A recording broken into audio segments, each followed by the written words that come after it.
আমার নাম সুশান্ত দাস। বাবার নাম নিশিদেব দাস। আমার গ্রামের নাম সরপুরাজপুর। ব্লকের নাম লাভপুর। পঞ্চায়েতের নাম লাভপুর 1 নম্বর গ্রাম পঞ্চায়েত।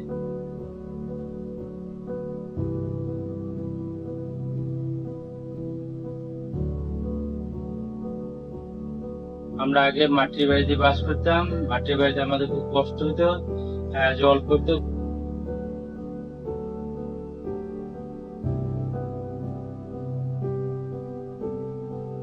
পশ্চিমবঙ্গ সরকার আমাদের এই বাড়িটাতে খুব উপকার হয়েছে। আমরা এখন একটা বাড়ি তৈরি করেছি।